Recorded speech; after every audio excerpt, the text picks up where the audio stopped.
our 4-part series of The Coming of Light is titled Neighbours.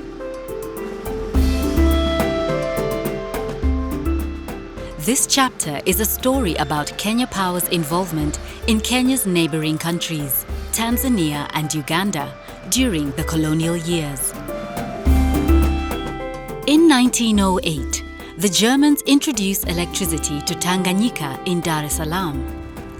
After World War I, the Germans lose the colonial territory of Tanganyika to Britain.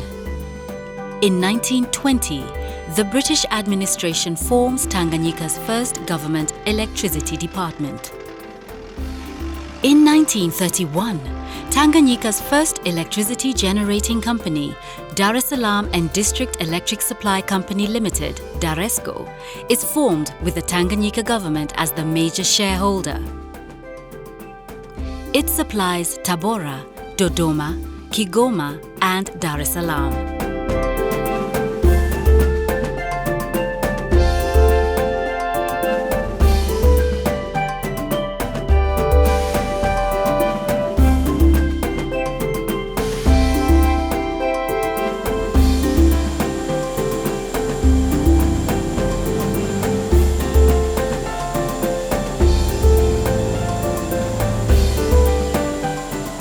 In 1932, the East African Power and Lighting Company Limited extends its operations to Tanganyika after purchasing the privately owned Tanganyika Electricity Light Company Limited, also formed in 1931.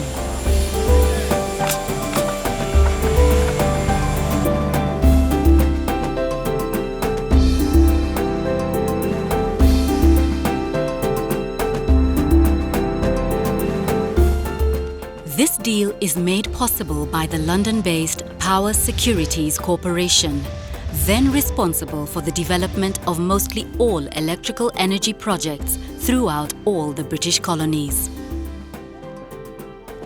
Construction of the Pangani Falls starts in 1934, 50 miles from Tanga, at a cost of £300,000 sterling.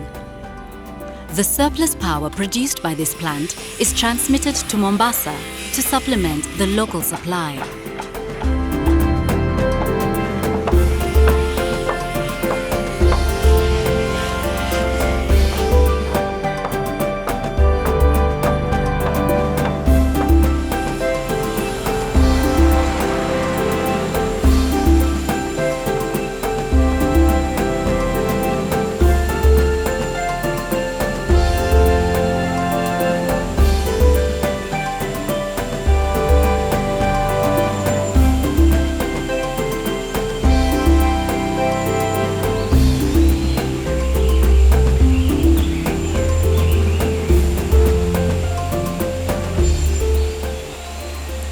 Between 1936 to 1953, a further 8 sites are constructed. In 1936, Mwanza. In 1937, Moshi. 1943, Arusha. 1951 has Mbeya, Lindi, Iringa. And in 1952, Morogoro.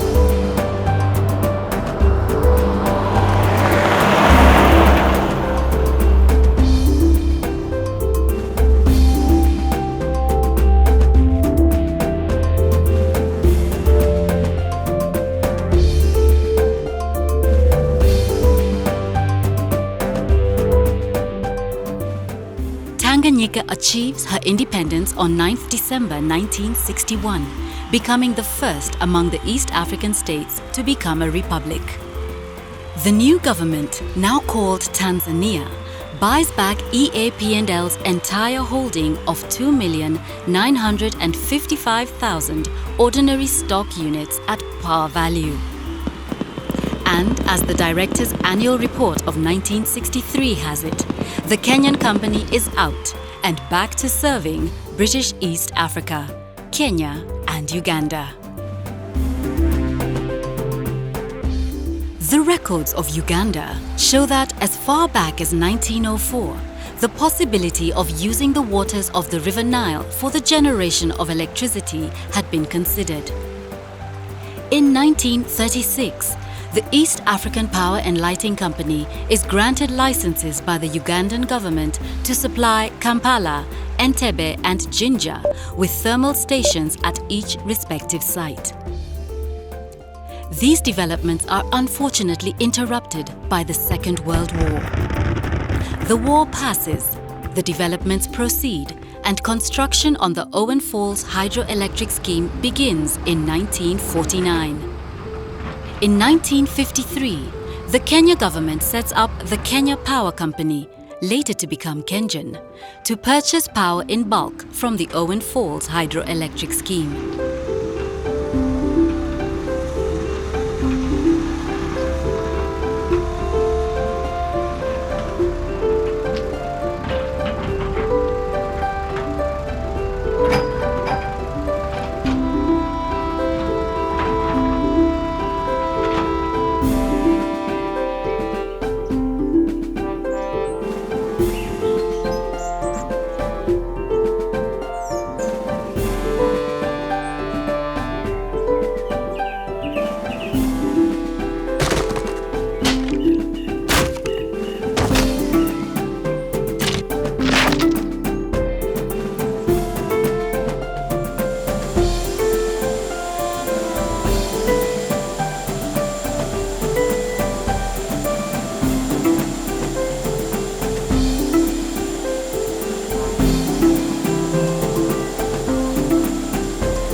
And on the 29th of April 1954, Queen Elizabeth II, along with the Duke of Edinburgh, Prince Philip, turned the turbines to officially commission the power scheme.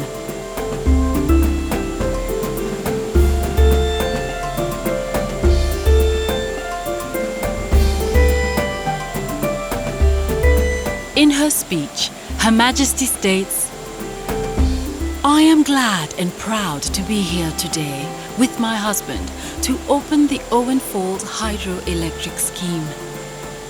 By its size and magnificence, it bears more eloquent witness than any words of mine to the vision of those who were responsible for its conception and to the skill of those who built it. This power will serve industries that are already in being and others which will be established in the future.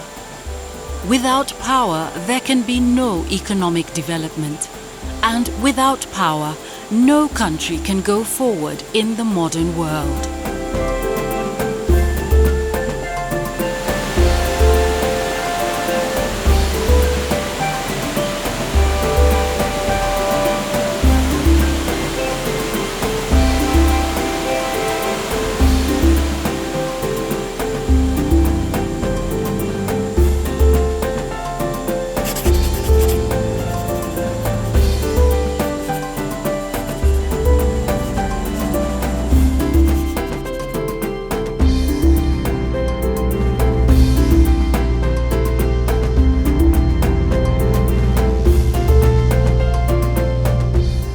The arrangement between the Ugandan government and EAP&L comes to an abrupt end in 1962, following a decision by the Uganda government to purchase back all the company's assets within its territory.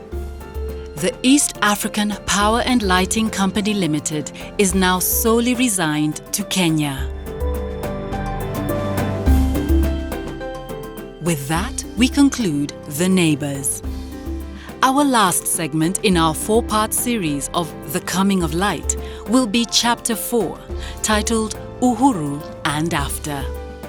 This will focus on the diversification and life of the Kenya Power and Lighting Company Limited in post-independent Kenya.